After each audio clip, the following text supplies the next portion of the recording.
sobretudo autores mortos, não é uma coisa terrível e nunca chegamos, ainda não chegamos aos contemporâneos, não é? Estamos sempre a falar de coisas passadíssimas, não é? E de coisas defuntas. Meu Deus, isto não é possível, de maneira que realmente estar no nosso tempo também é uma qualidade, acho eu, não é? O passado no Brasil é mais curto, né? Então, mas ao curto, mesmo tempo é muito mais gente, então também, né? Olá, boa tarde. Olá, Tudo bem? Está tudo bem. Ora bem, vamos talvez começar então. Passam 1 minuto das 17 e eu acho que o Pedro já começou a gravar. E então eu suponho que vão entrar mais pessoas, entretanto, mas se calhar já vamos começando. A Nicoleta está a entrar também. Ok, então,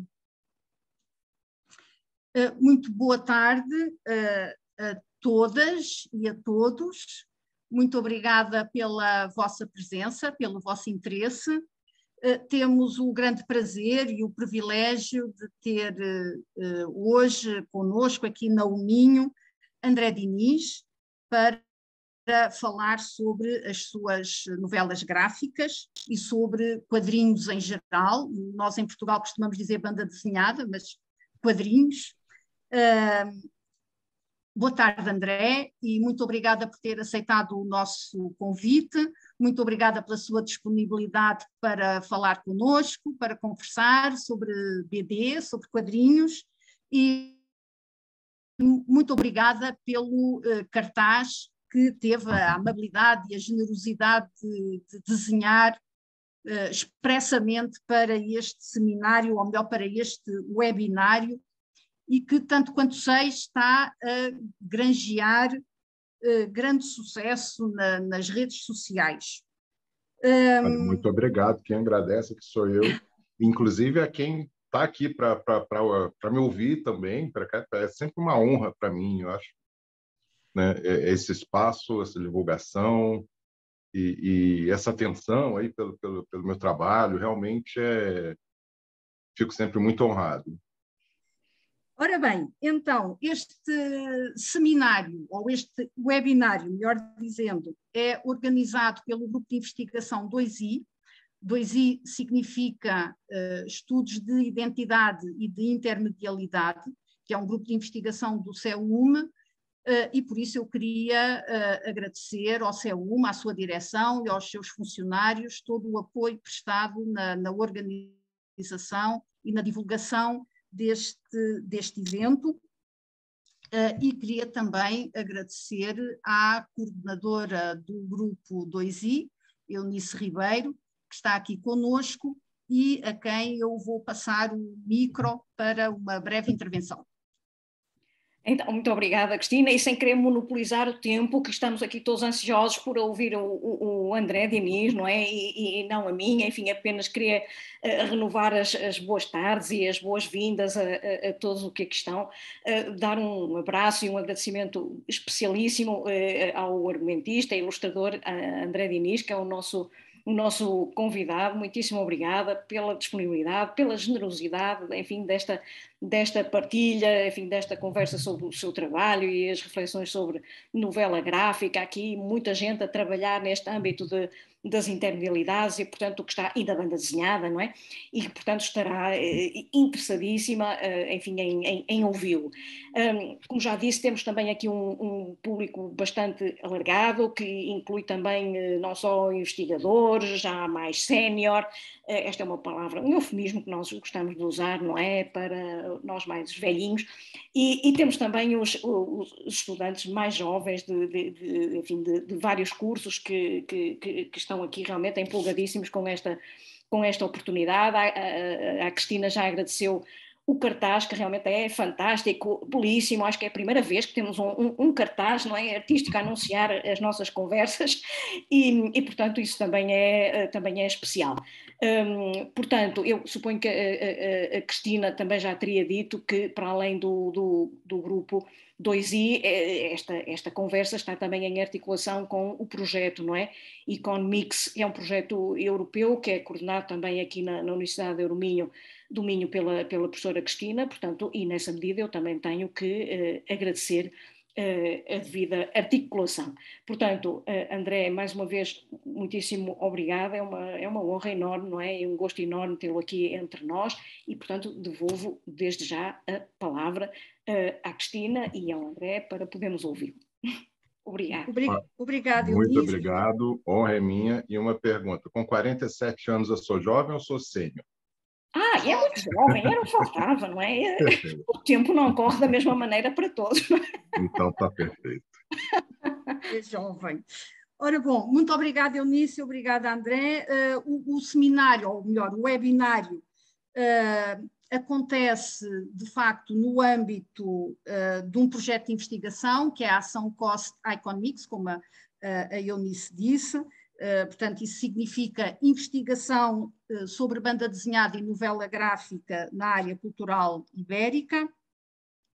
Aliás, temos aqui outros membros dessa ação COST, que é coordenada, portanto, a sede da coordenação está em Clermont-Ferrand, e, portanto, é uma atividade do grupo de trabalho 3, que é um grupo de trabalho que perspectiva a banda desenhada e a novela gráfica como forma de diálogo intercultural.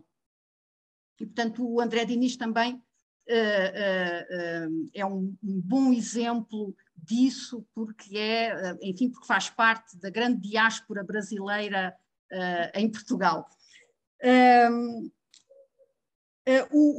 Dizer também que o grupo de trabalho 3, que eu acabei de referir, é liderado por Hugo Almeida e Eduardo Baila, a quem eu queria também agradecer todo o apoio na divulgação deste evento. Nós chamámos uma conversa com o André Diniz sobre novela gráfica porque propomos um formato ligeiramente diferente do formato do seminário convencional. Mais inspirado, portanto, este formato que nós vamos propor é um formato mais inspirado do modelo Anderratiano, é mais interativo, ou mais interativo mais cedo, vamos dizer assim, e então o que eu proponho é lançar ao André duas questões para o démarrage, não é? Para o arranque, e depois do André falar, passar o micro para o público para alargarmos o círculo da conversa. Mas antes disso, uma breve apresentação do nosso convidado. André Diniz é argumentista e ilustrador de quadrinhos. Desde 1999 publicou mais de 30 novelas gráficas no Brasil, em França, no Reino Unido, na Polónia e em Portugal, onde vive desde 2016, primeiro em Lisboa e agora mais recentemente em Braga. Algumas das suas novelas gráficas mais relevantes foram publicadas pela Polvo. Vou mostrar Morro da Favela em 2013, Que Deus Te Abandone em 2015, Malditos Amigos em 2018, Entre Cegos e Invisíveis 2019, Matei Meu Pai e Foi Estranho 2021, e no mesmo ano, 2021, quando estávamos todos confinados e havia revoltas da vacina um pouco por todo o lado, a revolta da vacina saiu em 2000. Portanto, eu não estou a mostrar todos, ainda há o Idiota, há outras novelas gráficas, o Idiota também tem aqui, mas enfim, só para vos mostrar assim uma amostra. Várias destas novelas gráficas estão incluídas no Plano Nacional de Leitura. Morro da Favela foi traduzido em francês, em inglês e em polaco e foi tema de exposições na BD-Teca de Beja, no Amadora BD, no Festival de Saint-Malo, Étonnant Voyageur, assim como em eventos científicos na Universidade de Manchester e na Universidade Livre de Berlim. André Diniz foi galardoado com cerca de 20 prémios brasileiros de quadrinhos, entre os quais o prestigiado troféu HQ Mix e o prémio do melhor argumentista, ambos por Morro da Favela. Ora bem, falando em Morro da Favela, e não apenas em Morro da Favela, portanto, a primeira questão para o arranque é uma questão que se prende com a temática, obviamente, não é? Obviamente, evidentemente social das novelas de André Diniz, que focam questões como a desigualdade social, como o racismo, como as regras e os códigos que constrangem e que alienam a vida humana e que tornam um jogo do qual é impossível sair. E estas questões sociais são postas em cena, são narrativizadas em meio urbano. E mostram que o espaço urbano, pela sua própria organização em bairros, em setores, em zonas, em circuitos, materializa no próprio espaço, não é? No próprio território, materializa a desigualdade social e mesmo a violência social. E eu acho que isso é muito... isso acontece, é visível em todas as novelas gráficas, mas sobretudo em Morro da Favela. Depois, há normalmente um protagonista masculino, que Deus te abandona é uma exceção, porque aí a protagonista é uma mulher, mas é, em geral, um homem jovem ou um rapaz, um adolescente, que é fascinado por quadrinhos ou por uma arte visual, pode ser a fotografia, pode ser o tatu, pode ser a ilustração, mas, portanto, em geral, pela arte ou pela cultura visual urbana e pelo meio urbano, estou a pensar no Zaqueu, de Matei Meu Pai e Foi Estranho, ou de Ramsés, de Malditos Amigos. E daquilo que eu li, há sobretudo duas cidades, São Paulo e o Rio de Janeiro. São Paulo é a grande metrópole, enorme, gigantesca, compacta, vibrante, né? Mas é sobretudo uma cidade compacta. Eu queria mostrar-vos só aqui uma prancha de Matei Meu Pai e Foi Estranho, em que a densidade é particularmente visível, não é?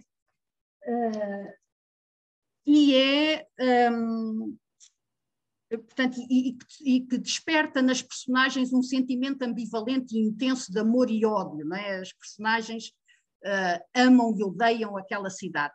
E é uma cidade do presente, isto é, as histórias que lá se passam-se agora, passam-se no século XXI. Eu estou a dizer isto porque o Rio de Janeiro é a cidade do passado, na medida em que é objeto de uma abordagem histórica. No Morro da Favela trata-se da primeira favela carioca, que foi criada em 1897, e cuja forma de vida nos anos 50 e 60 o Maurício Ora, o fotógrafo Maurício Ora, captou nas suas fotografias, que o Morro da Favela é a biografia de Maurício Ora. E depois, na Revolta da Vacina, que também se passa no Rio de Janeiro, aí trata-se da grande reforma urbana e sanitária que modernizou o Rio no início do século XX, com um cortejo demolições e de despejos e de doenças e de motins, não é? De motins, nomeadamente motins contra a vacina obrigatória, que nos lembram assim a nós qualquer coisa muito recente.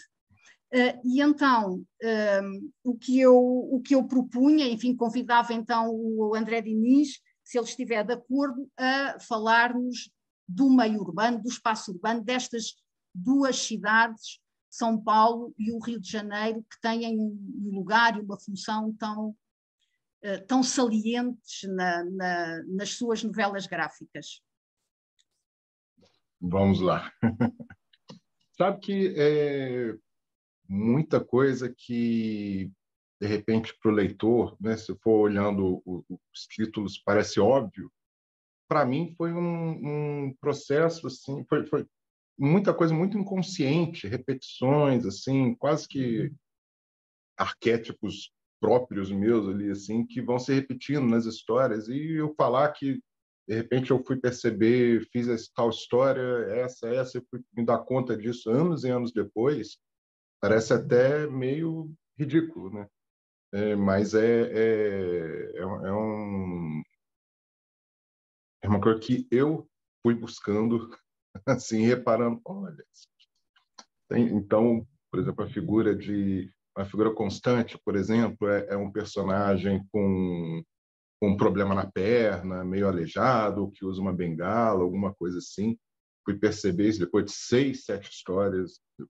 E a figura do pai sempre é muito forte ali, é positiva, negativa. Mas a questão das cidades, aí eu acho que não é esse caso, né? É mesmo assim um assunto que eu retomo muito de forma consciente, né? E sempre, como a Cristina falou, né, Rio e São Paulo, para mim, são os dois pontos ali assim muito fortes. Eu sou do Rio, né? Nasci no Rio, morei lá até os 28 anos e detesto o Rio em termos de morar, entendeu?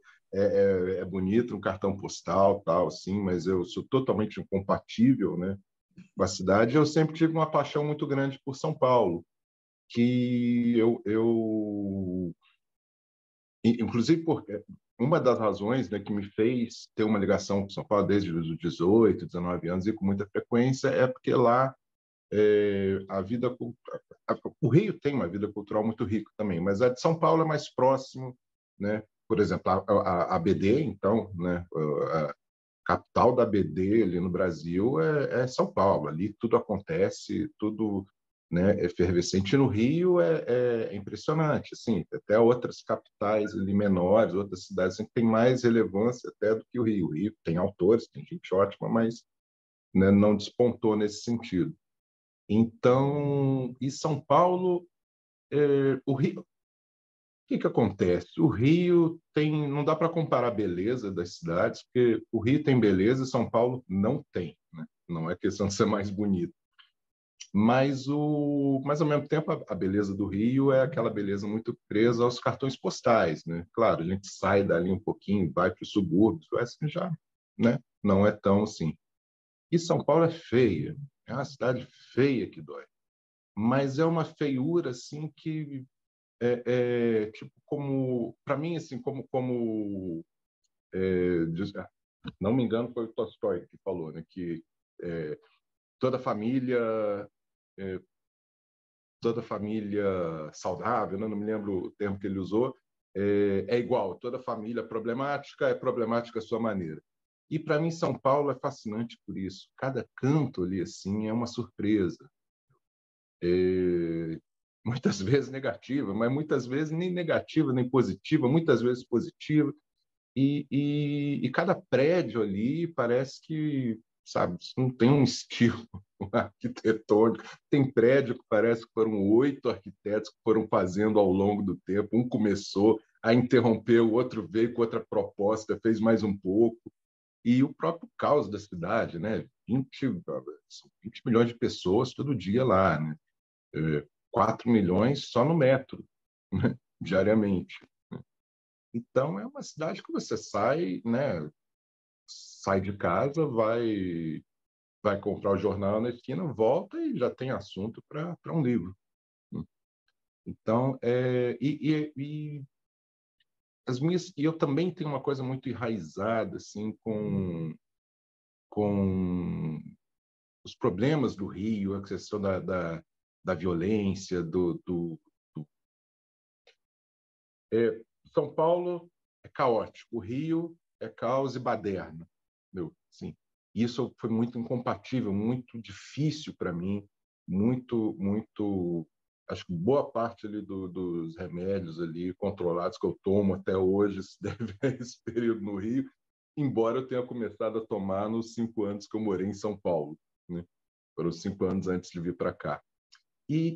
Mas para mim é fascinante assim como duas cidades, duas metrópoles brasileiras, perto uma da outra, se for, né, comparar em termos de Brasil, mas são dinâmicas absolutamente diferentes, personagens diferentes, por mais que seja ali, né, é o brasileiro, mas cada detalhe ali, assim, eu gosto de representar São Paulo, inclusive, sem mostrar ícones da cidade.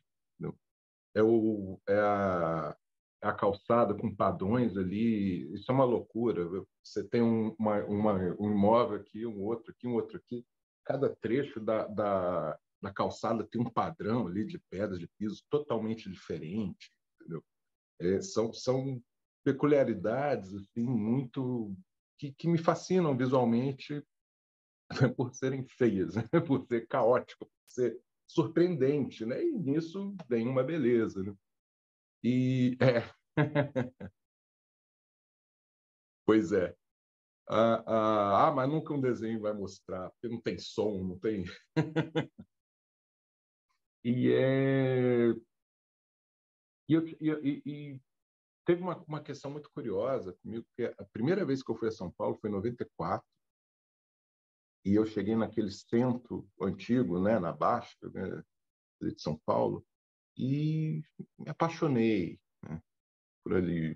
É aquela mistura ali de São Paulo é tão grande que a gente já considera que tem dois centros, né? O centro antigo e o centro novo. O centro novo é a Avenida Paulista, aquela região que é maravilhoso, podia ficar uma semana ali só na Avenida Paulista. E tem o centro antigo, que são prédios mais antigos, aqueles prédios ali que um dia foram alguma coisa e hoje já estão meio sublocados, né? E eu lembro que foi sujo, né? Com uma população muito diversa. E nesse momento ali eu me apaixonei. E desde os anos 90, até morando lá, volta e meia assim, sempre que eu visitava a cidade, eu tinha que passear por ali, por mais que ao longo dos anos as livrarias, os cinemas de rua tivessem fechado, né? Mas eu sempre tinha que andar por ali, né? Eu chegava ali e me questionava, o que eu vim fazer aqui? Mas na vez seguinte eu estava lá. E quando eu fiz depois que eu fiz o Malditos Amigos, que foi mesmo, não é o tema, vamos dizer assim, mas São Paulo ali é uma presença muito forte, né? Muito ali que eu consegui assim pegar isso que eu via ali e colocar numa BD, né? Foi muito curioso que na vez seguinte em que eu fui lá, eu cheguei naquele centro e, sim, me deu uma sensação, ok, mas de novo, né? O que eu vim fazer aqui? Mas aí por outras razões, né? Sim, eu já resolvi isso aqui. Então, era muito, né, 20 anos, mais até, né, que aquilo ali me intrigava de uma forma, eu tinha que colocar aquilo nas minhas BDs, transcrever aquilo de alguma forma, e a oportunidade chegou, né, e parece que desmistificou, né, para mim. E com isso, muita coisa, né? Sem querer, vocês me cortam se eu estiver me estendendo no mesmo assunto, hein? Uma pergunta que me fazem muito e em Lisboa, morei 5 anos em Lisboa, né? Agora estou 2 anos em Braga. Você não pensa em fazer uma história em Lisboa, em Braga? Não te inspira nada? Eu falo, não, mas isso é o melhor dos elogios que eu posso fazer. Isso é um grande elogio. porque Rio, São Paulo, aquela dinâmica louca, assim, eu ainda estou processando, ainda, né, me assombra de certa forma. E história é isso, né? História é conflitos, história é, né, ninguém vai fazer uma história de um casal que se conheceu, se apaixonou e ficou apaixonado com tudo, correndo tudo bem, a vida deles perfeita até o fim da vida, né? A gente precisa de conflito, precisa de problemas, precisa de questões. E Lisboa, como Braga, não me trazem isso. É quase como se fosse o meu final feliz, assim, né? Eu ainda tenho uma visão, inclusive, muito deslumbrada, muito de turista quase, né? Eu jamais poderia falar de Lisboa como lisboeta. Seria uma visão muito equivocada, né? Então, acho que por um bom tempo aí continua Rio-São Paulo. André, é um bocado pena não estar a pensar fazer uma novela gráfica passada em Braga, porque eu estaria ansiosa por ler uma novela gráfica passada em Braga. Pode ser passado em Braga, mas não, talvez não Braga ser o personagem, ser a alma de Braga ali, né? A alma de Braga. Mas eu Braga. tenho vontade de situar. Quer dizer, eu há pouco também insisti muito no espaço urbano como dispositivo de desigualdade social, mas há novelas em que, por exemplo, no Matei Meu Pai e Foi Estranho, a personagem encontra em São Paulo, nas ruas de São Paulo, a liberdade, não é? Porque ele não queria estar nem em casa nem na escola, não é? Então ia para a rua, ainda que, enfim, o que ele descobre na rua também lhe corta a respiração. Mas também é um espaço, São Paulo também é isso, não é? Também é a liberdade. Não, é uma cidade fascinante, né? A gente fica repetindo sobre violência e caos e problema porque, né, é difícil se conformar com isso, né? Mas aí que está, dentro dessa feiura, então eu falei da feiura do caos de São Paulo, mas você gosta por quê, né? Por isso também, é uma cidade que a cada esquina você vira né, tem cultura ali vibrando, tem... Olha, por incrível que pareça, a constância que eu encontrava amigos, colegas também, artistas, assim, na rua, andando, indo resolver uma coisa, encontrar... Era muito frequente, aquela cidade gigantesca, né? As livrarias de lá são... Né? Agora, uma livraria Cultura está em crise, né, já não é a mesma coisa, tal. Mas nos melhores momentos, eu te digo que, mesmo aqui pela Europa, poucas vezes eu vi livrarias tão ricas como as de São Paulo, né, em todos os sentidos. Então, é uma cidade fascinante. Gastronomia lá, você pode ter o que for no bolso, querer comer comida de qualquer lugar do mundo ou de qualquer... Né? Ou que nem tem, vamos dizer, você come lá comida japonesa que não tem no Japão, que aí é Brasil, né? A gente pega, mas muda, mas assim, acrescenta isso. Então é fascinante, fascinante. Você morre de tudo em São Paulo, menos de tédio. Exato. Sim, tudo funciona 24 horas sobre 24, não é? Enquanto que, enfim, o Rio nas suas novelas, a mim parece mais, é uma cidade que está sempre em transformação, em convulsão interna, não é? Sobretudo na revolta da vacina, com todas as transformações urbanas, não é? Todas aquelas demolições e tudo aquilo, realmente a cidade é transformada, não é? De fond en comble, como se diz em francês. E no Morro da Favela também, quer dizer, há toda aquela violência, aí sim há uma desigualdade social que é muito marcada aí no Rio de Janeiro, não é? Mas, enfim, passando a outro assunto, que embora, enfim, os temas estão interligados, naturalmente, mas há bocado falou da figura paterna, e eu queria voltar também, propunha voltarmos à figura paterna, porque de facto ela tem um grande peso também nas suas novelas gráficas, e estou a dizer peso assim no sentido literal do termo, não é? Porque as personagens de pai são pesadíssimas, não é? seja porque o pai está ausente, não é? E é aquele pai que abandonou a família, que abandonou o filho, que pensa primeiro em si, e só depois é que pensa no filho. Ou então é o pai hiperpresente, que não é, que está em casa e que não perde uma ocasião de demolir o filho, de o humilhar, de o desprezar. E, portanto, esse é, digamos, um pai demolidor. E, portanto, eu estava a pensar no que dissemos sobre a representação gráfica das cidades, não é? Nomeadamente São Paulo, não é? Uma cidade compacta, de certa forma asfixiante, e depois, portanto, pesada, não é? E depois o peso do poder paterno,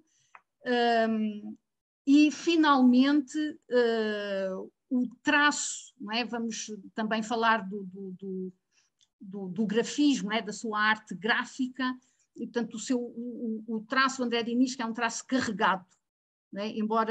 embora se calhar mais recentemente há uma tendência para ficar mais leve eventualmente, mas portanto a sua arte gráfica é inspirada da xilogravura, não é? E da arte africana, e tem esse lado também pesado, carregado. E, enfim, esta é uma outra proposta para desenvolver, se quiser. Sim, vamos lá. Olha, o mais curioso é o seguinte: meu pai foi uma pessoa maravilhosa. Era poeta, ele sempre me incentivou muito com a minha, né, com o meu trabalho, com os quadrinhos e tal. E a figura recorrente aqui nos meus quadrinhos é justamente uma figura oposta. Né? Então, assim, há pouco tempo eu comecei vamos lá, eu de 2014 por aí, eu comecei mesmo a ter problemas de depressão, no momento estava tudo bem na minha vida, isso foi, né, o mais incrível, e de repente eu não conseguia subir, né, sair do sofá e dormindo, e uma apatia absurda, mais do que tristeza, né, assim, tanto faz, ganhou na loteria, perdeu tudo, tanto faz, né, uma apatia enorme. E eu fui descobrir, né, ao longo do tempo, assim, que com tratamento, que se trata até de um grau básico de bipolaridade, né? Que explica também alguns períodos, né? Um período de 2 anos que eu fiz cerca de 1.000 páginas com boa parte desses títulos aí que foram citados, foi feito num período de 2 anos, né? E isso escrito, reescrito, páginas feitas e refeitas, né? Então, e quando veio também, assim, aquela, né, bipolaridade que eu estou falando, foi descobrir com mais de 40, né? Então né, um grau mais, né, mais leve, não é, né? Mas quando também eu soube isso, muita coisa me explicou sobre meu pai também, né? Porque essa pessoa maravilhosa, tal, mas ele tinha progressivamente um transtorno de humor muito grande, né?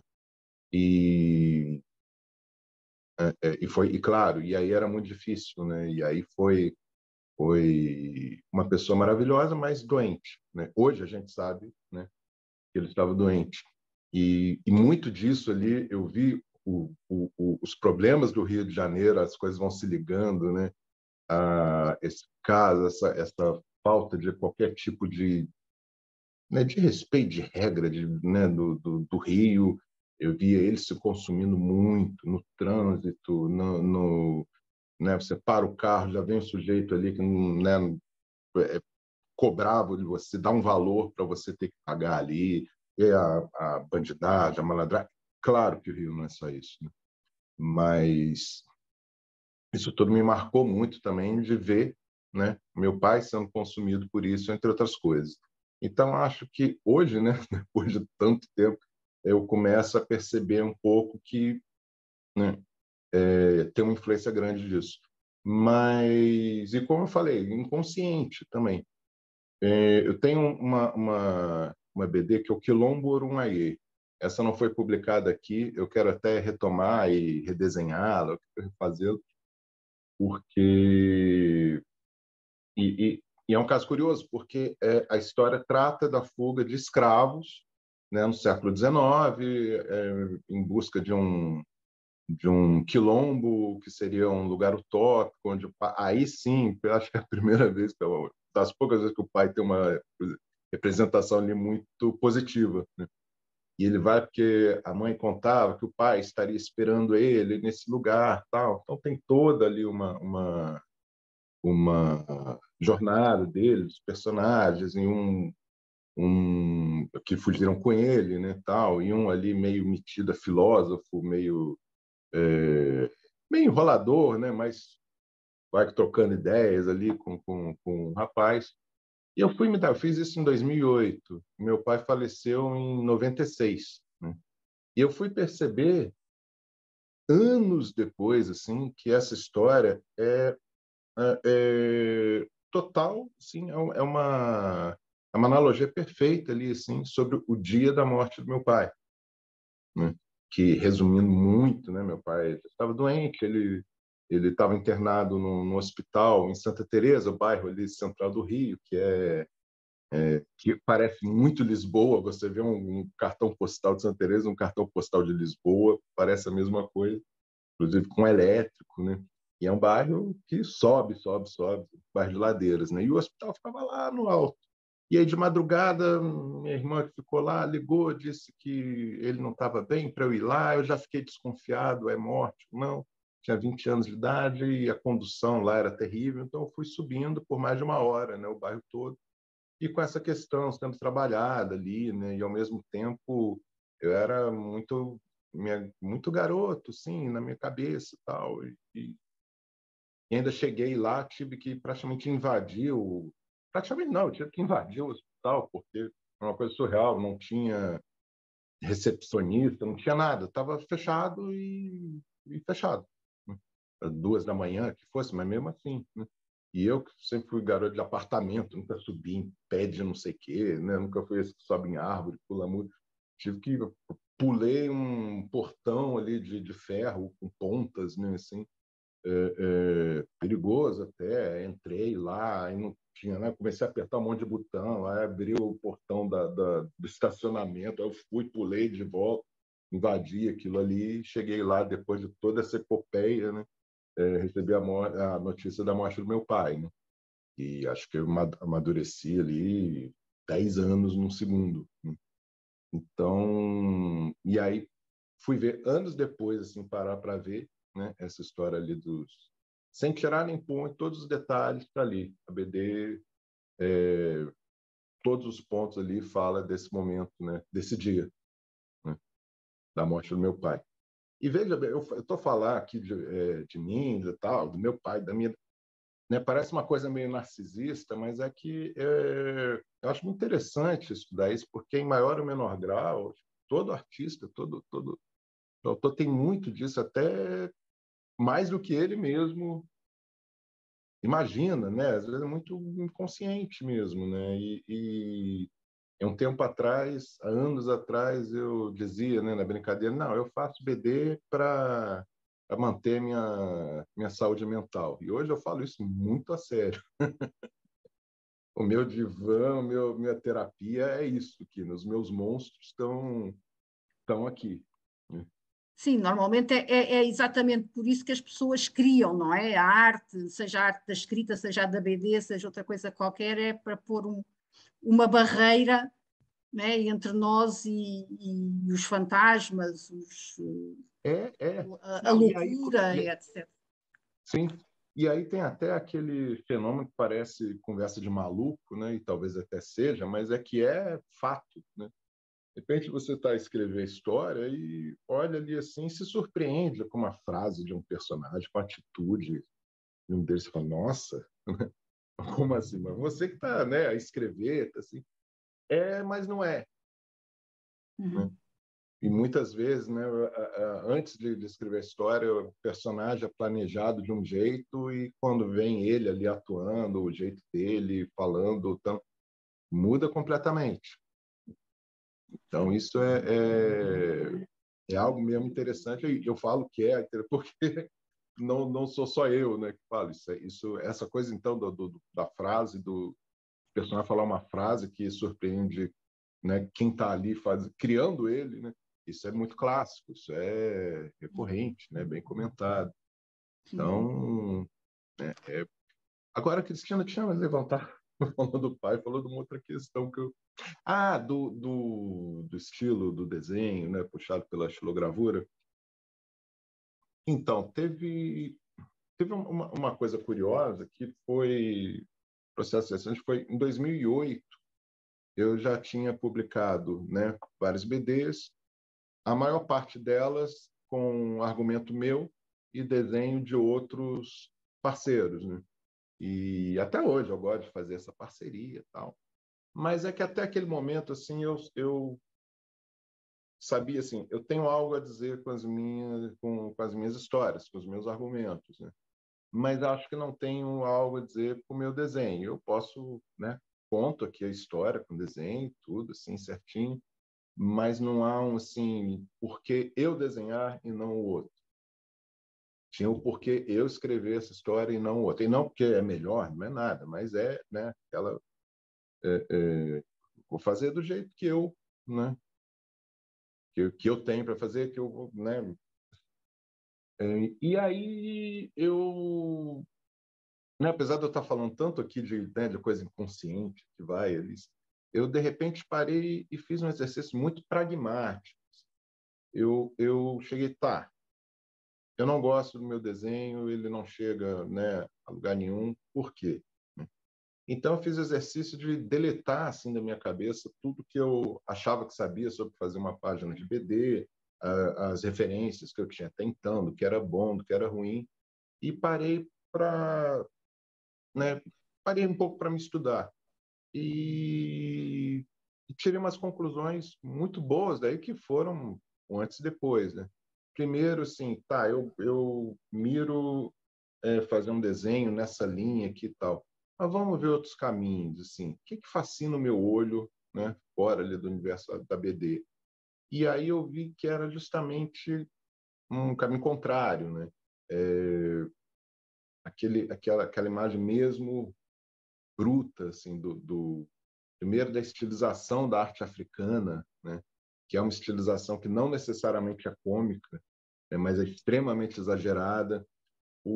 Esse lado rude ali da, da xilogravura, né? Porque também eu parei para ver o seguinte, quais são aqui, o que eu tenho a oferecer, né? Quais são aqui as minhas limitações, podem virar qualidade, né? Podem virar algo positivo. Então, eu percebi, primeiro, o meu olhar é muito bruto, no sentido de que eu vejo círculo, eu vejo quadrado, eu vejo, né, as formas geométricas, mas não é um olhar de um pintor. E a minha mão é pesada. Eu ia desenhar com lápis, eu fazia, no que eu faço, assim, eu traço, já pula aquela ponta ali que quebrou, né, de eu fazer tanta pressão. E aí eu fui vendo que isso juntava, né? Poxa, xilogravura, que é a coisa mais pesada do que isso, né? Você cava na madeira, né? E então casou muito bem isso, né? E eu fui seguindo esse caminho. E aí outras questões, assim,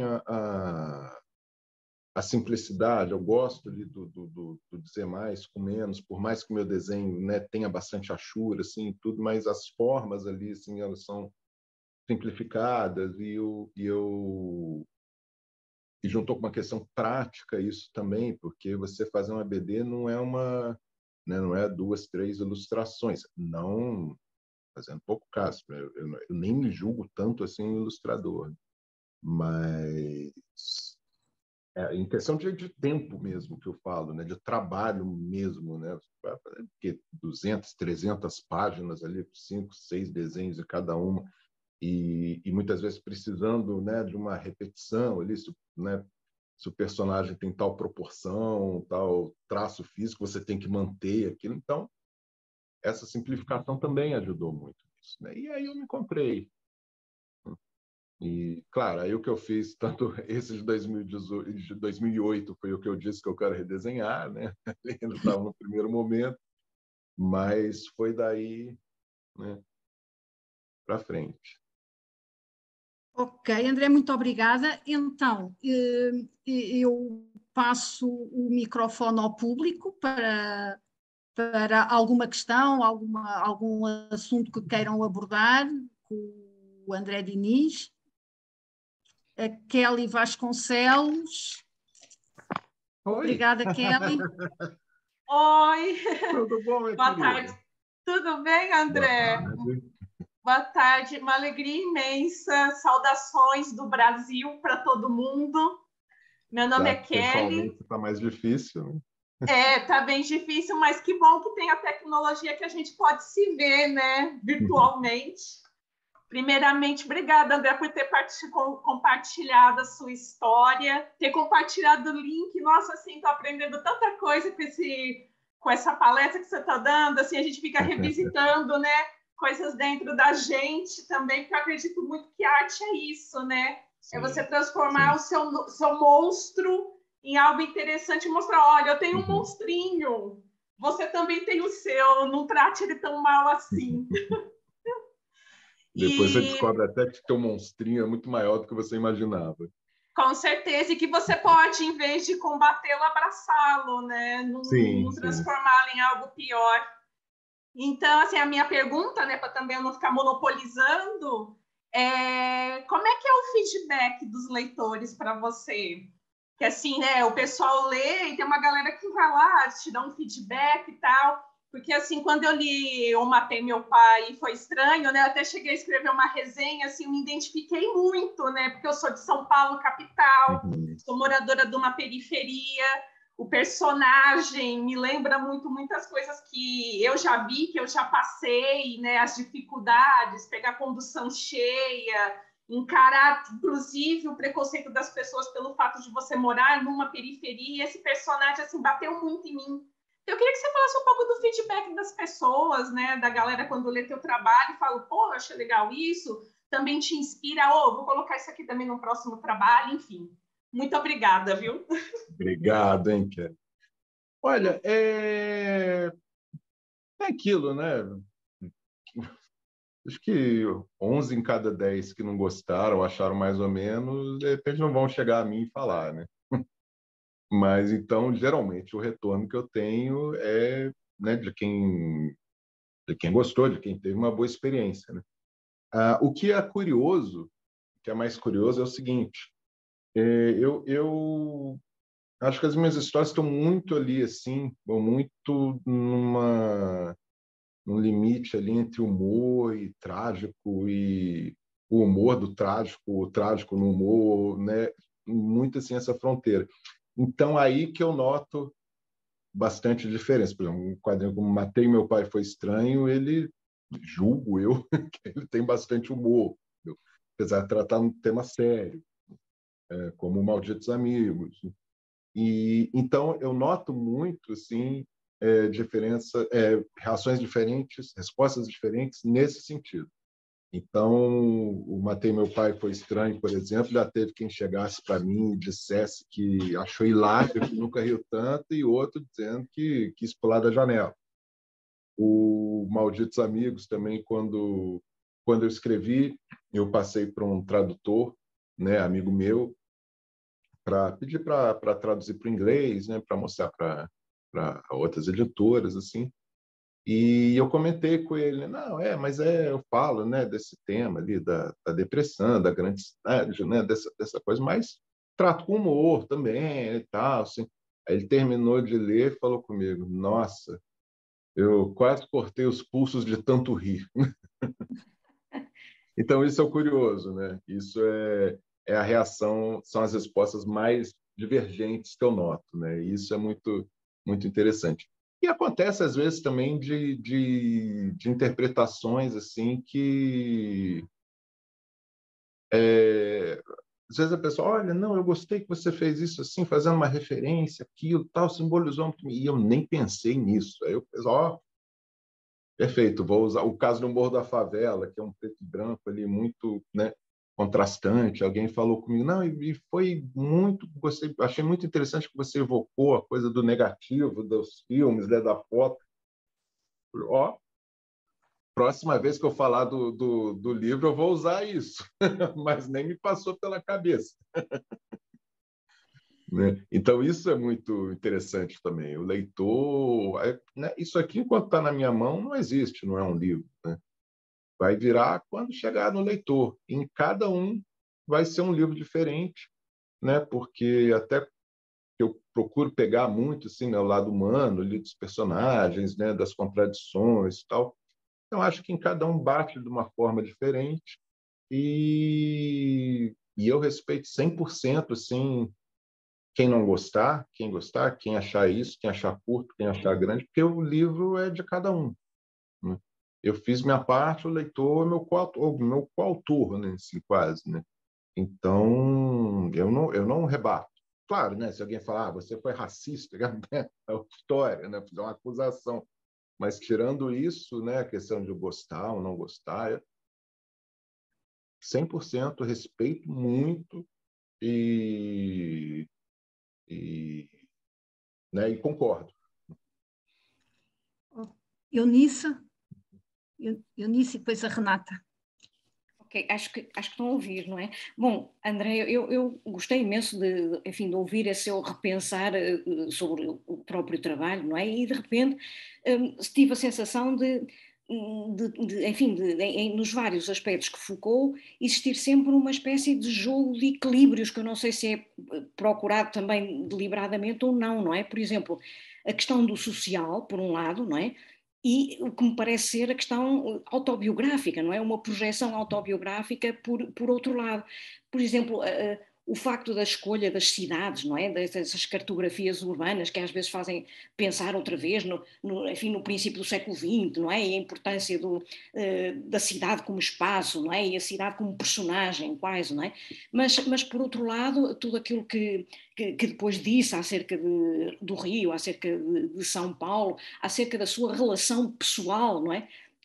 Com essas cidades, me parece que há de facto um cunho afetivo, não é? Um emotivo extremamente acentuado e também aquela ideia de que afinal o seu trabalho tem talvez como função quase uma função catártica, quer dizer, da ideia que o André quer sarar qualquer coisa, não é?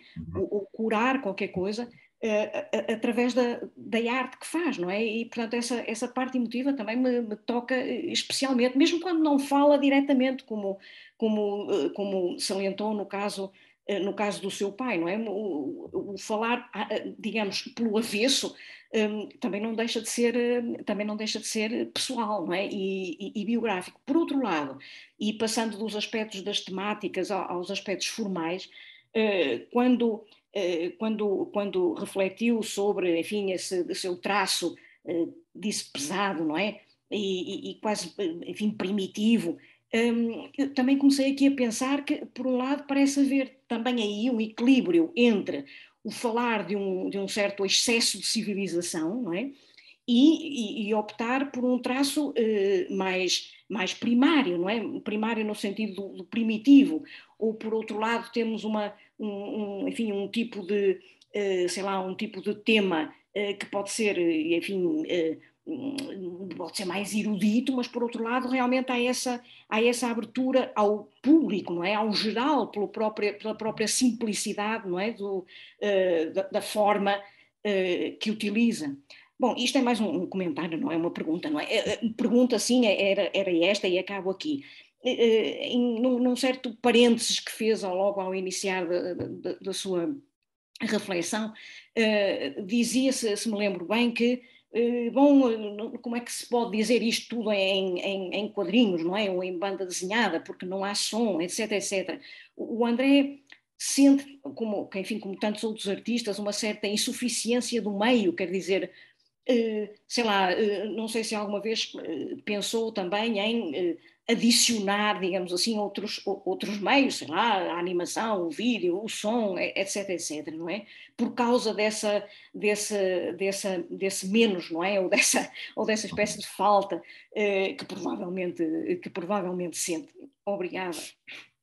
Olha, vamos lá. Eu falo pelos cotovelos e você jogou várias questões aqui. Eu vou procurar ser muito breve só para comentar as anteriores, inclusive uma que eu acho que eu deixei de concluir, que era justamente falando, né, quando eu falei essa questão da bipolaridade, que eu reconheci no meu pai, né, e que depois comecei a ver em mim, sem saber, né, que era isso, também aquelas questões do Rio de Janeiro, ficando explosivo com tudo aquilo, né? Então, eu acho que esse pai assustador ali, essa coisa, não era necessariamente a figura do meu pai, mas algo que eu via nele e que me ameaçava porque eu estava correndo o risco de repetir. E era tudo que eu não queria, né? Tanto que entre Rio e São Paulo, nós fomos para Petrópolis, né? Que, para parâmetros de Brasil, uma cidade menor, né? Só 400 mil habitantes, 300 e tantos mil habitantes, uma coisa assim, né? Mas acreditem, a gente lá é uma cidade mais sossegada, né? E agora Braga também, né? Não que Lisboa, para quem vem de São Paulo é como morar no campo, né? Mas né? Não foi por isso que viemos para Braga, mas Braga também, né? Oferece mais ainda esse aspecto, né? E quanto à questão de falar das cidades que eu morei, sim, é aquilo, é o que eu tenho para falar com propriedade, mas também, assim, eu acho que dia após dia ali, cada ida ao mercado, cada encontro com um amigo, eu estou meio que construindo essa história sem querer, né? Porque é tantas observações, tantas impressões, tantos, né? Essa coisa essa catarse, né? Que eu cito de colocar no papel, às vezes é mesmo uma coisa mal trabalhada em você, que você precisa. E às vezes é justamente tanta coisa ali na cabeça, tanta visão, né, tanta observação, tanto assim que não, eu quero colocar isso aqui, não quero passar isso para o meu leitor, né? Então isso tem várias nuances assim, também. Inclusive falando das duas, eu sempre, claro, brincando, tem que falar porque geralmente eu falo isso com aquele silêncio fúnebre, assim, né, constrangido. Mas, assim, no Rio, se eu continuasse a morar no Rio, eu matava alguém. Se eu continuasse morando em São Paulo, eu me matava. A diferença é essa. O Rio me despertava um estresse ali, uma coisa muito, né, até desse lado agressivo. E São Paulo não é uma cidade feita para pessoas, né? Feita para carro, para isso, para aquilo, né? Saúde vai embora. Mas vamos lá. Da questão da linguagem, né? Da BD. Você sabe, eu tenho uma questão muito curiosa com musicais. Eu sou um grande fã dos musicais. E a minha e é uma grande influência para o meu trabalho, por incrível que pareça. Mas, assim, claro que eu tenho que explicar, né? Porque a partir do momento que eu estou falando de, né, música que eu digo principalmente em forma de filme, né? De filmes ali com que o principal é o som e o movimento, né, para BD. Mas eu acho ali para mim é um exercício assim, um suprassumo ali assim de uma coisa que a gente tem que buscar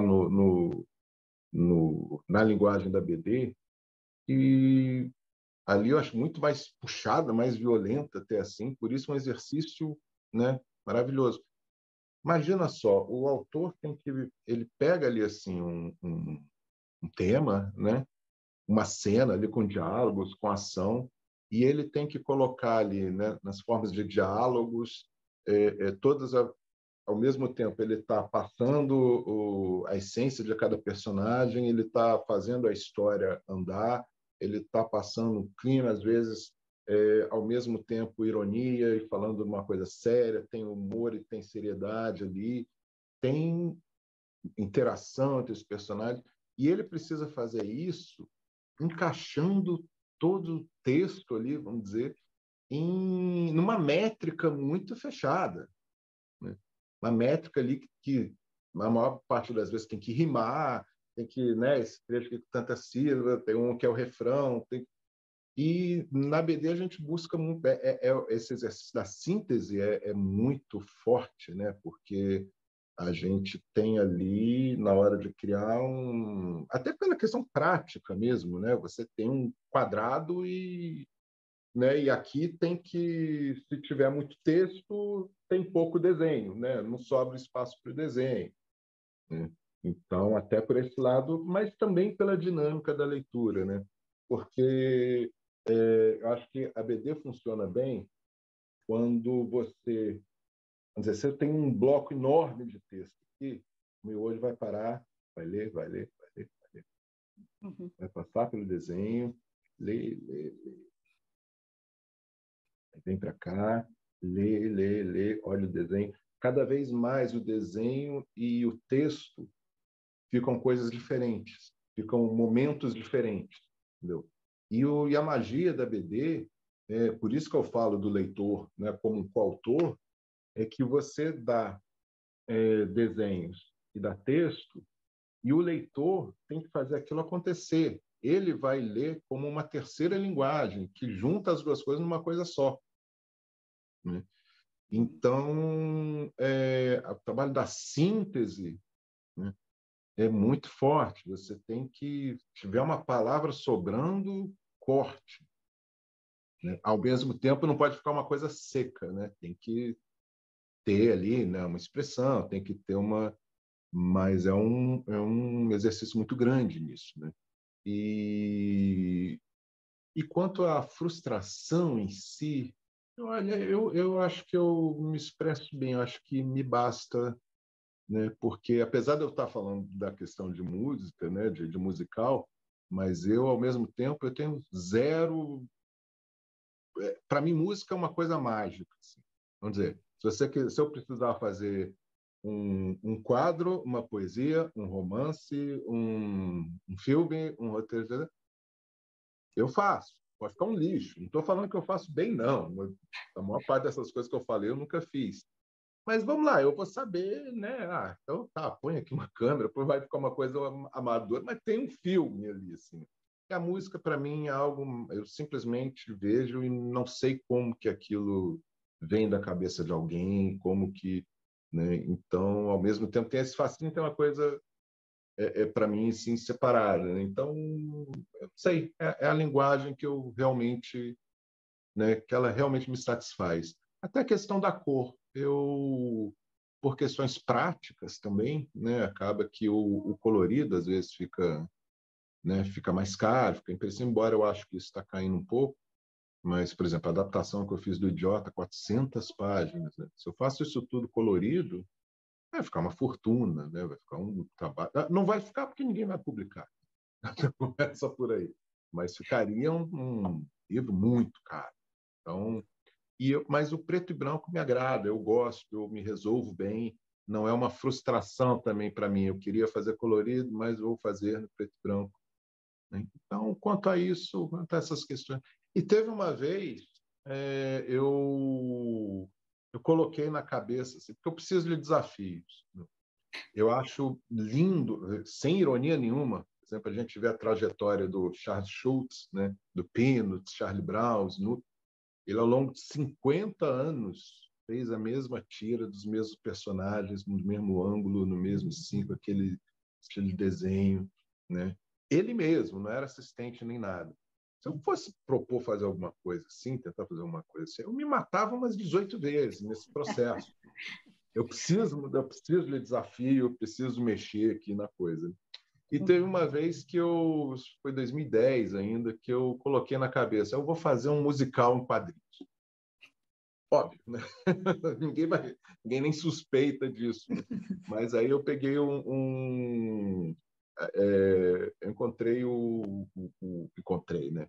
Eu resolvi adaptar o poema oh meu Deus do céu, a Cachoeira de Paulo Afonso do Castro Alves, né? Que é um poema lindíssimo do passado, na época da escravidão. Eu também estava saindo daquele trabalho, estava nesse clima. E aí eu fiz ali, né, vamos dizer, encenando esse poema, né, com falas, com narração e com, né, uma liberdade ali visual, né, assim, grande. Foi uma delícia de fazer. Tenho vontade ainda de fazer alguma coisa assim, mas eu escrever um poema, acho que preciso comer muito feijão ainda, como a gente diz no Brasil. Obrigada, André. Obrigadíssimo. Renata. Olá, boa tarde, André. Obrigada Bom, pelas histórias, tudo bem? Obrigada pelas partilhas todas. Eu sou de São Paulo e apaixonada pelo Rio, com um olhar de turista sempre, e aqui em Braga desde 2017. Ah, bacana. Fiz o doutoramento aqui no C1 e trabalho muito com crianças e jovens. E a minha curiosidade é como é que os quadrinhos apareceram na sua vida, as suas referências, se você lia quando era criança, quando era adolescente, se teve alguém que te iniciou assim nessa arte, e depois também a tua formação enquanto produtor, se você foi estudar com alguém, em alguma escola especificamente, ou se foi um processo mais autodidata de sair fazendo. Eu tenho amigos que trabalhavam com fanzine na minha adolescência e via que era um processo mesmo artesanal. E vejo também que hoje em dia os jovens estão muito nas telas, né? E esse fazer manual que você trouxe aqui também, da mão pesada, me faz lembrar a Anna Atterley com a mão inteligente. E se você também acaba trabalhando no computador ou se o teu processo é mais ali no traço manual mesmo. Acho que era isso, em síntese. Pois é, as respostas a todas as perguntas vão ser a menos interessante possível. Mesmo porque essa mão pesada, na verdade, a minha xilogravura ali é mesmo digital. Eu me acerto muito bem assim com a questão do digital, acho que para tudo, sim, para escrever, para desenhar, porque eu gosto dessa coisa de você coloca aqui. E o meu desenho não precisa, o meu desenho é traço preto, né? Não que, mas eu gosto dessa coisa de põe aqui, puxa para cá, estica assim, tal. Inclusive na hora de escrever as histórias, faço aqui, puxo uma setinha, escrevo não, tal. Só no final que eu dou né, eu coloco de uma forma ali mais, né, texto apresentável, tal, assim como um formato de roteiro mesmo, né? Mas ali o processo, assim, né, se você para ver, não tem nem problema, nem medo de alguém plagiar, porque ninguém vai entender nada. Um monte de rabisco, puxa para cá com essa cor, com aquela, aí eu pego com a mão, puxo para cá. Então, isso eu me encontro muito bem, né, no digital.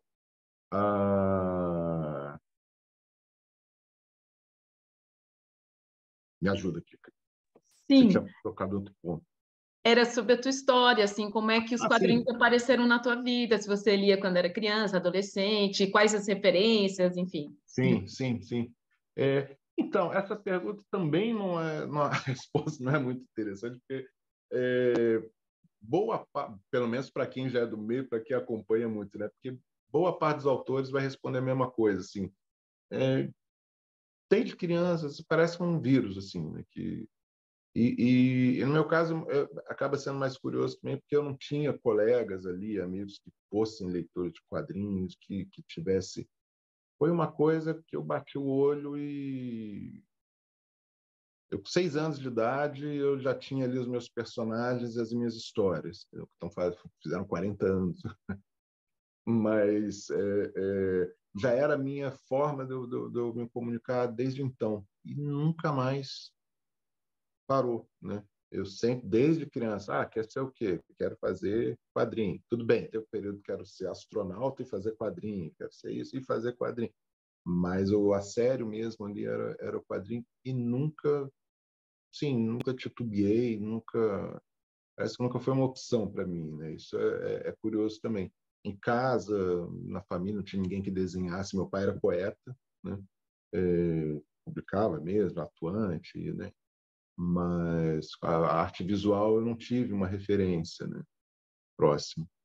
E quanto e criança, sim, tem uma fase que eu posso dizer quase que eu só lia quadrinho.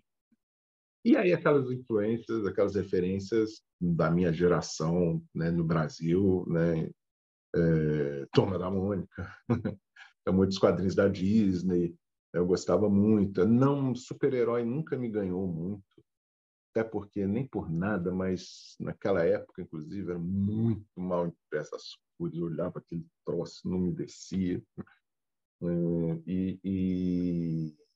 E a partir daí foi uma avalanche, uma sucessão de influências, né? E cada vez mais também saindo do quadrinho, né? Porque é aquilo. Eu falo para todo, eu dou curso também, né, de quadrinho e tal, e é o que eu falo para todo mundo, assim, vai buscar referências diferentes, para um pouco de ler quadrinho e vai buscar outras coisas. Se bem que essa geração hoje já, né, a gente sem querer, né, já está vendo de tudo um pouco ao mesmo tempo, mas teve um momento ali que quem ia fazer quadrinho só lia quadrinho e aí reproduzia aquilo, né, fazer um pastiche ali daquilo que já leu. Para de ler quadrinho. E não é problema com quadrinho, com a BD, porque se for um cineasta, alguém de teatro, né, romance, fala, dá uma olhada ali nas BDs, não subestima não, muita coisa interessante, né, pode abrir muito caminho ali, né? E quanto à formação, eu acho que já era essa questão da bipolaridade lá atrás, que eu não imaginava. Eu sempre tive muita dificuldade assim, com o ensino forma tradicional, né? Então, por exemplo, o Matei Meu Pai Foi Estranho não é uma autobiografia, mas acaba tendo bastante, né? O personagem ele sai de casa, aí ele está ali, né? Casa, escola, passa ali um ônibus, um autocarro, que ele nem sabe para onde vai. Opa, vou entrar aqui, vou deixar o destino e não vai para a escola, né? Isso a partir dos 15 anos de idade, né? Foi a minha rotina, né?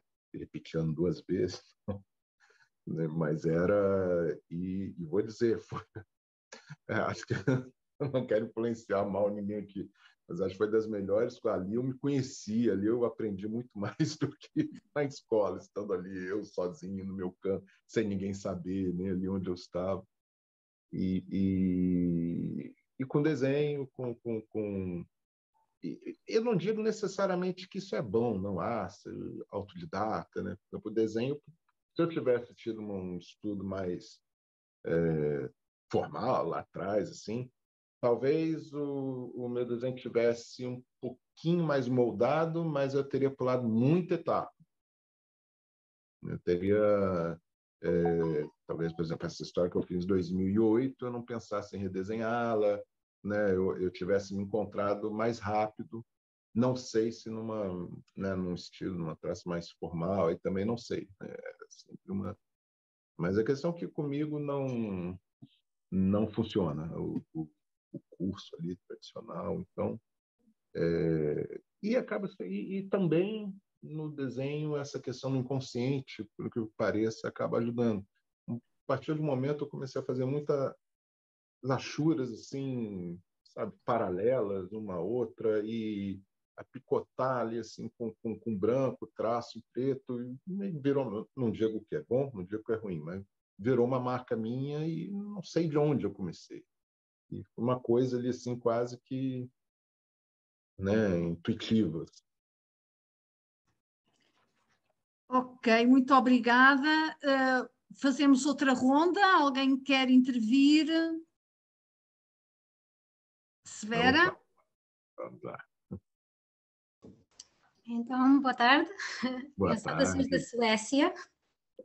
Opa. Eu tenho um comentário e uma questão. Uhum.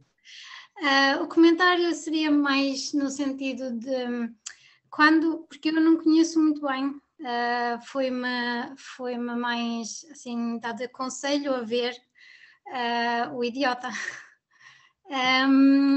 E então a primeira ideia que me veio foi esta, não só da da xilogravura, mas também muito da arte de desenho, de banda desenhada russa, não é? Do Lubok.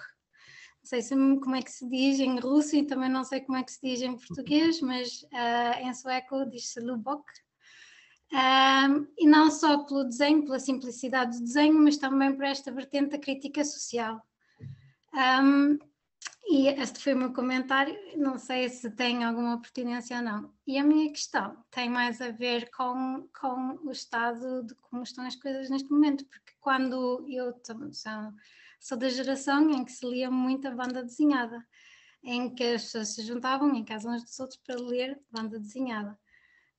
Agora, com os meus alunos, eu não, apesar de eu tentar mostrar-lhes e dar-lhes a conhecer as origens, ou melhor, a estrutura da banda desenhada, não lhes vejo grande vontade de continuar a ler, ou continuar a investigar, ou continuar a pegar no que é a banda desenhada. Então, a minha questão é, qual é o futuro, na sua opinião, da banda desenhada? Para além das séries, não é? Dos super-heróis, que também está a cair em desuso, porque agora está-se a fazer filmes em vez de continuar as bandas desenhadas. Por isso, já se recebe a resposta, sim, eu sei quem é o super-homem, não porque o li, mas sim porque vi o filme, ou com o Homem-Aranha a mesma coisa. A única coisa que vai salvando é estas... que eu vejo os meus alunos ainda irem ler um bocadinho, são estas, o Heartstopper, não é? Que é baseado numa série do Netflix. E a única coisa, a Netflix é que vai fazer com que os miúdos leiam este Heartstopper, senão não lhes vejo interesse nenhum. Pronto, lanço. Vamos lá. A pergunta... Dá para ficar aqui uma semana falando, mas eu juro que eu não vou fazer isso. O seu comentário primeiro, né, sobre a semelhança também com essa estética russa, né, do desenho. Isso é outra coisa que eu posso usar assim como... Não, eu fiz por causa daquilo. Na verdade, foi posso falar quase uma coincidência, que eu fui, sim, muito... A Dostoiévski, para mim, assim, o meu escritor, né? Sim, essa questão da Rússia, das questões ali, né? Tem muita... Não da Rússia de hoje, claro, mas muita coisa abordada ali nos livros, tem uma semelhança ali assim, com o Brasil, pelo menos eu acho, eu vejo ali. Mas o desenho não foi uma coisa... O meu desenho estava indo nesse caminho, né? Mas aí, perfeito, finge que foi, né? Proposital. Já quanto à leitura e ao futuro, né? O que vai ser o quadrinho amanhã? É pergunta que eu me faço acho que desde quando eu tinha 6 anos de idade, eu fiz o meu primeiro, né? E ainda mais nesse mundo de hoje, que hoje é uma coisa, amanhã o mundo mudou tudo, né? É muito efêmero, mas muito, muito dinâmico, quer dizer. Agora, ao mesmo tempo, o quadrinho tem mostrado muitas... Vamos lá, vou colocar minha cabeça ali de anos 90, começando a fazer quadrinhos no Brasil. Lá era meio que uma idade das trevas, né, dos quadrinhos, porque tivemos antes, né, um movimento de banca de jornal que, naquele período... Veja o seguinte, eu nunca vou citar aqui Maurício de Souza, Turma da Mônica, porque, infelizmente, eles não ilustram, né? É um caso absolutamente à parte. É meio como falar de rock na Tanzânia e citar o Fred Mercury. O rock na Tanzânia, né? Ele nasceu lá, para quem não... Acho que foi na Tanzânia. Eu sempre... Mas, enfim, o rock na Tanzânia tem um papel enorme no mundo, né, por causa do Fred Mercury. Não, coisa totalmente fora da curva. E o Maurício de Souza lá tentou-se, por décadas, ali, fazer 1 bilhão de tentativas de seguir esse meio caminho, nenhuma deu certo. pelo menos não de forma duradoura. Então, lá nos anos 90, a realidade para alguém como eu que queria começar a fazer quadrinhos era, não sei, era praticamente os fanzines, ou havia 1000 tentativas na banca de jornal. A banca de jornal ainda era referência ali, assim, de espaço para quadrinho, mas já não tinha aquele peso, já não tinha aquele público que sustentasse, né? Na época, uma revista com menos de 10.000 exemplares de tiragem não era nem distribuída, né? E parece pouco se a gente pensa em 200 milhões de habitantes, mas vamos lembrar, né? Também a quantidade, a oferta, né? de outros, né? Na banca de jornal era enorme, e desses 200 milhões, o leitor que vai ali na banca de jornal né? Uma parcela muito pequena, e tem a dificuldade, né? Você vai levar lá para Manaus, de repente, esse título aqui, que tem gente que lê, mas muito pouco, né? Uma quantidade pequena, e você vai gastar muito, então acaba muito, né? E tinha ali as convenções, né, assim, né, na nossa cabeça. Se é preto e branco, o leitor não se interessa, a gente só conseguia fazer, mas tinha que ser colorido para, né, para atrair mesmo o público. Tem que ser assim, tem que ser desse jeito, a gente não consegue. Mas o que foi acontecendo depois, ali, assim, ao longo dos anos, cada vez, cada dia, né, foi leitores mesmo foram quebrando ali esses, né, você vê o mangá hoje, né? O quadrinho que mais sai é mangá, em preto e branco, em papel jornal, né? Isso aí, já nos anos 90, a gente achava que não, hoje ninguém mais vai ler. Imagina, hoje, né, com tudo assim, disponível, e ainda o mangá tem essa força, né? O que e esse caminho, nessa migração da BD para a livraria, que aqui na Europa não, né, já era não uma constante, já era o espaço 10, mas para Brasil, para Estados Unidos, né, tal, tudo e outros países foi um processo, né? Foi uma conquista. Quando eu comecei, por exemplo, em 2000, eu comecei com a minha editora, e põe 18 aspas assim nesse termo editora, porque na prática era eu ali levando para a gráfica sem saber o que fazer com aquilo depois, né? Profissionalismo zero. Mas eu chegava nas livrarias para tentar colocar ali as minhas edições, e simplesmente eu não tinha espaço. Quando eu falava a palavra quadrinho, praticamente a porta já se fechava. Estou falando de 2000. E os poucos quadrinhos que tinham ali estavam deslocados. Você via o Maus, né, sobre o Holocausto na seção de humor, quadrinhos eróticos do Manara na seção infantil, que é quadrinho de criança, tal, né? E imagina, chegava um desconhecido ali, né? Não tinha espaço. E isso, estou falando de 2000, em 2005, era uma realidade totalmente diferente, né? Já havia ali editoras especializadas e um espaço, as livrarias já tinham seu espaço, além das livrarias especializadas, né? E foi cada vez mais, desde então, é só surpresa. Por exemplo, agora na pandemia, a venda de quadrinhos disparou lá no Brasil.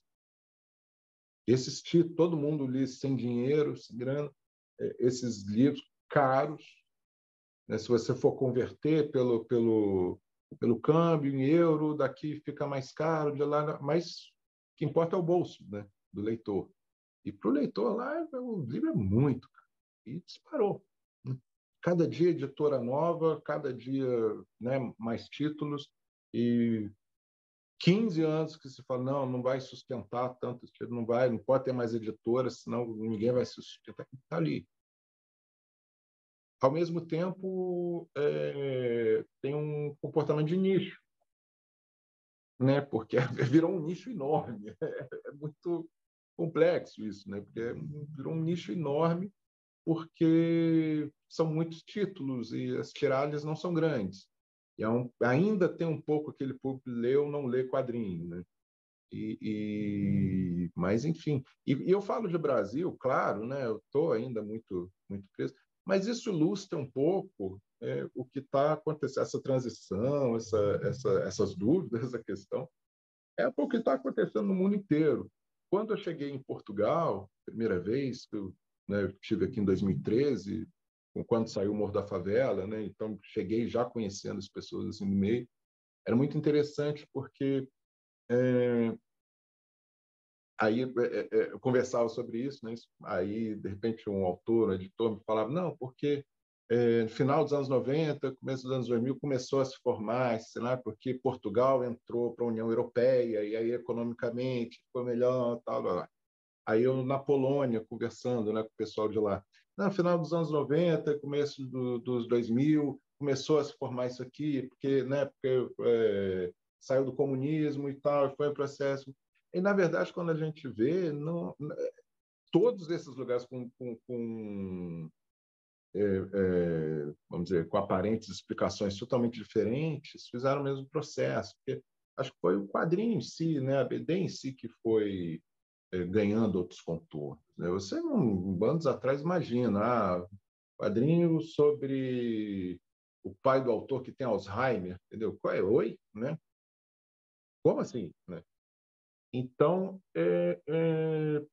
e hoje tem, né, a questão do digital, claro, né, e possível de ignorar, que é uma coisa também curiosa, porque quando a gente fala de tiras, né, de quadrinhos mais rápidos, de quadrinhos mais curtos, e eu digo isso sem nenhum desprezo, muito pelo contrário, a minha frustração é não ter me acertado ainda, não ter me encontrado nesse formato.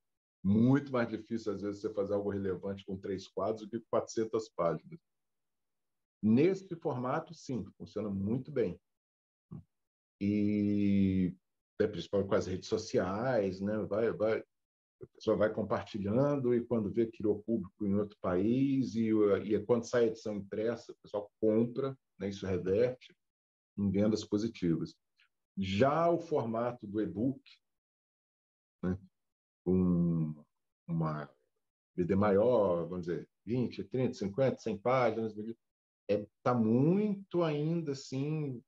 Você tem toda a tecnologia, tem as lojas, você pega um tablet, lê com uma qualidade melhor até do que se fosse impresso, mas a resistência a isso é enorme, enorme, enorme, enorme. Quem está fazendo hoje, sim, investindo nisso, está fazendo pensando talvez no futuro, porque em termos de venda, por mais que seja preço módico, por mais que sim, são ínfimos. Então eu falei, cheguei até o agora, né? O futuro. Né? Aí é surpresa, né? Ora bem, muito obrigada. Mais alguma questão? Mais alguém que queira intervir? Não? Ora bem, nós estamos... temos que terminar dentro de 10, 15 minutos, mas então, só para rematar, porque o nosso suporte técnico também tem que fechar, não é? Mas só para rematar, André, eu ia lançar assim só duas questões. Uma tem a ver com a representação da depressão em Malditos Amigos, que eu pessoalmente acho muito original, e que é, portanto, aquele monstro que só tem um olho, não é? Só ter um olho lembra-nos logo a câmara também, não é? A fotografia, mas que é sobretudo um olhar massivo, não é? A depressão é representada como, que é assim, eu já vos mostro, é um monstro que tem tipo ciclope, não é? Que só tem um único olho e que se encosta ao protagonista.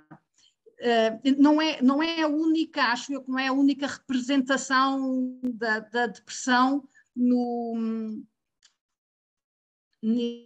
nessa novela, mas acho muito original este olhar massivo.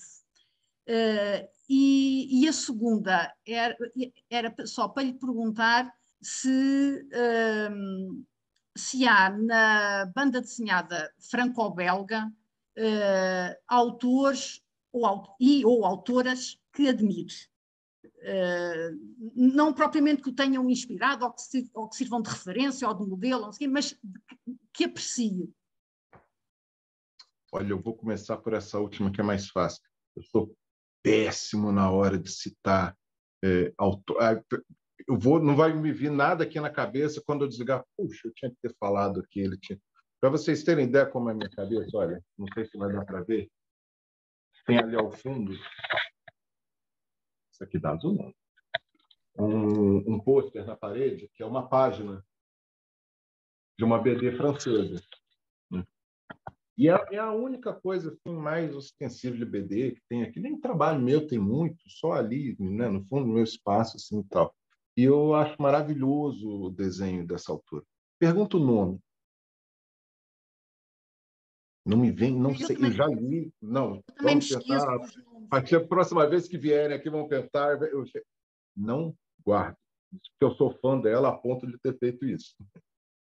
Então, eu sou terrível nessa hora de citar. Mas sim, tem, tem vários. Pode ser que me venha aqui, que pipoque, mas senão já vai perder tempo, eu vou ficar aqui pensando 10 minutos, não vou responder nada. Mas são contemporâneos. Como? São autores contemporâneos. Pois é. Vai me vir o nome. Eu vou respondendo as outras coisas e vai me vir o nome.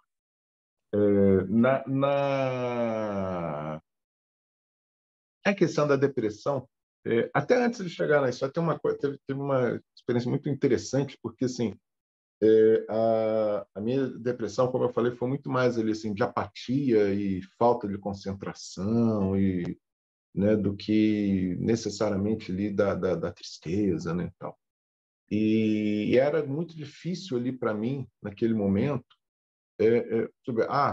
tá o dia inteiro no sofá, então liga um Netflix. Não, eu não conseguia reter, eu não conseguia, né, falar um bom dia ali para um vizinho. Para mim era difícil, não porque autoestima, não, porque eu tinha que formular isso e ele ia falar, eu tinha que prestar atenção, peraí, como? E tanto foi um modelo ali, né, coisas diferentes assim do que eu achava que sabia sobre depressão. Eu fiquei 1 ano fazendo outros tipos de exame até que, né, minha mulher deu toque, será que não é depressão? E aí eu procurei psiquiatra e aí, né, esse mundo se abriu para mim, né? Mas fugia de todos os estereótipos, de todas as ideias preconcebidas. Você está triste? Não. A tua vida está ruim? Não, pelo contrário. Foi o período ali que inclusive, que eu realizei muitos sonhos. Então, um ensinamento que eu tive muito interessante ali. Eu sou um depressivo que vê o lado bom também, né, da depressão. Então, né, por aí você já vê que não é típico.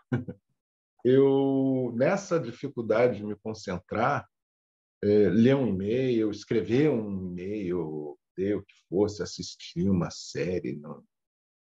Era tudo muito difícil. Mas o mais difícil para mim era ler BD.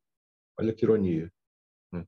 E aí que ficou muito claro para mim esse trabalho, né, que eu comentei antes, do leitor, né, que ele lê texto, ele vê imagem, e é ele que, claro, o autor tem que, né, dar um empurrão para isso. Né?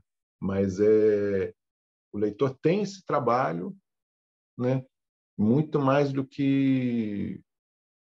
Né, vamos lá, um filme, e pelo amor de Deus, não estou menosprezando, né? Tem filme que foi feito 100 anos e a gente ainda está comentando, interpretando, tal, né?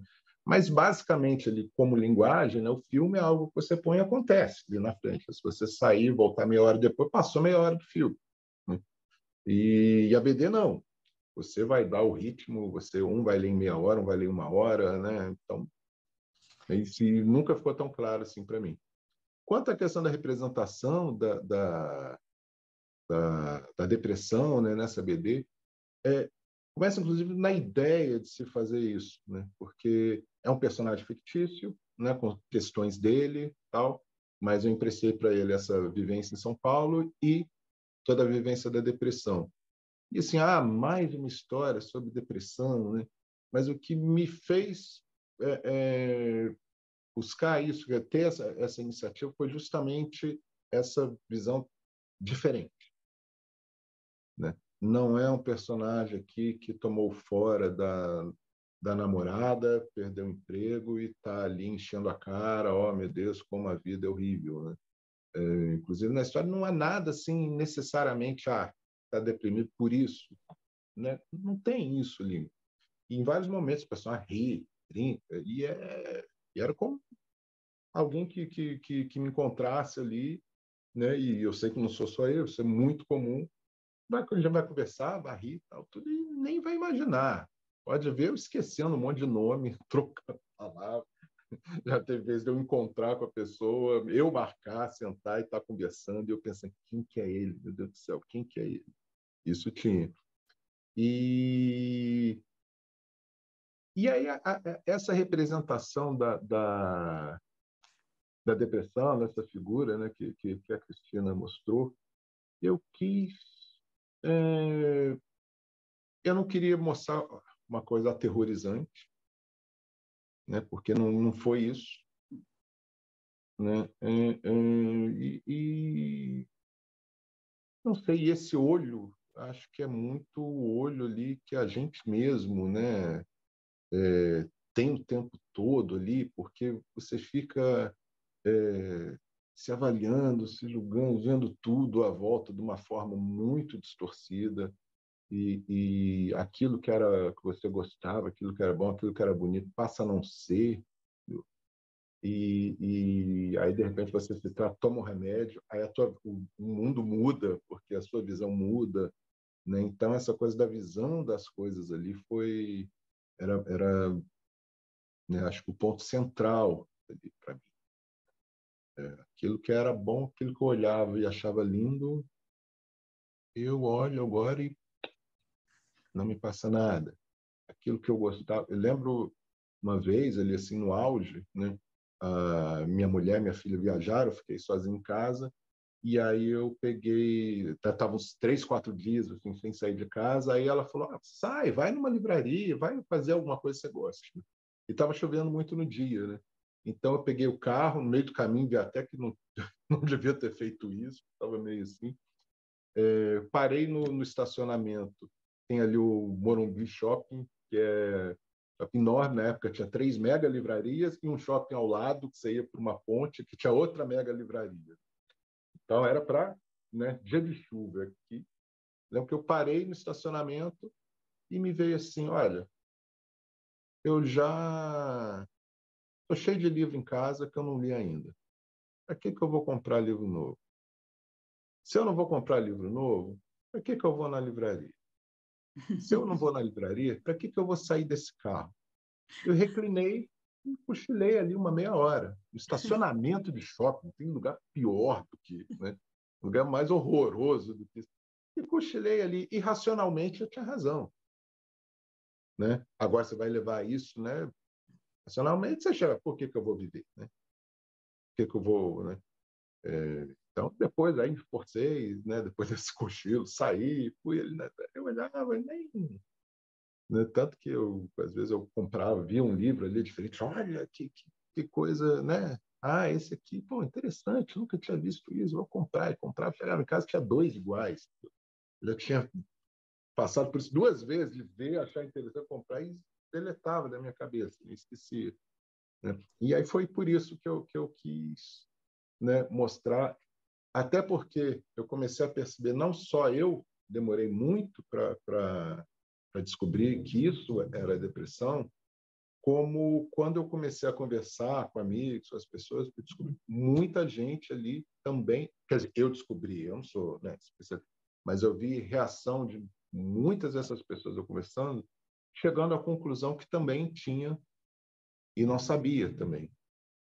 Então, pelo amor de Deus, eu não sou profissional, eu não sou, né, não quero, tanto que na parte ali que eu cito que ele começa a se tratar com remédio, passa muito ano passando, não quero essa responsabilidade, mas essa vivência, essa coisa ali na pele, né, e que tem 1 bilhão de nuances, além de ser muito interessante de trabalhar, né?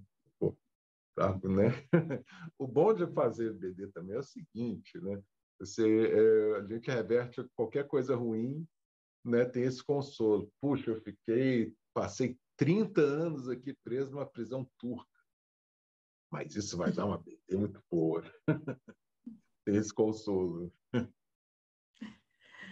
Ok, muito obrigada, André, e muito obrigada a todos e a todas. Nossa, por esta... muito obrigado.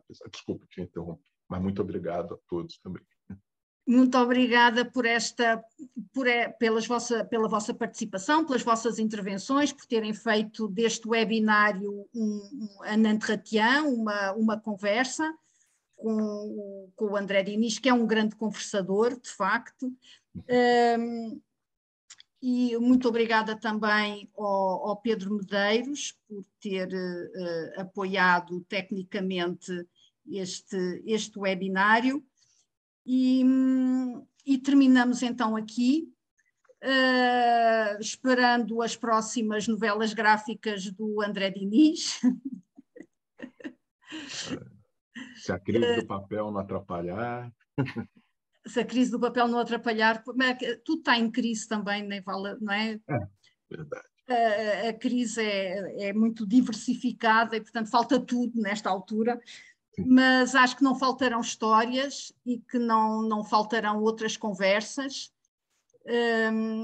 E, portanto, acho que também a obra do André Diniz é um bom exemplo da vitalidade da banda desenhada atualmente, que eu acho que é realmente, não é a única, claro, mas é uma das artes narrativas que está com uma pujança, não é? E uma força, uma criatividade por todo o lado, e em todos os géneros, não é? Os antigos revitalizam-se e criam-se outros novos, e, portanto, acho que vamos ter muitas histórias para nos entretermos e para estudarmos. E, portanto, a ideia também é promover os Comic Studies, os estudos de banda desenhada aqui na Universidade do Minho. Muito obrigada, André, muito obrigada a todas e a todos, e até uma próxima oportunidade. Muito obrigado também, a cada um de vocês, e pela honra de estar aqui. Obrigada. Tchau. E estou sempre aqui para o que for, hein? Precisando, querendo, só dar um grito aqui, né? É um prazer. On se tient au courant, como se diz em francês. Exato. Tchau, tchau. Tchau, grande abraço. Obrigada. Obrigado, hein? Aqui.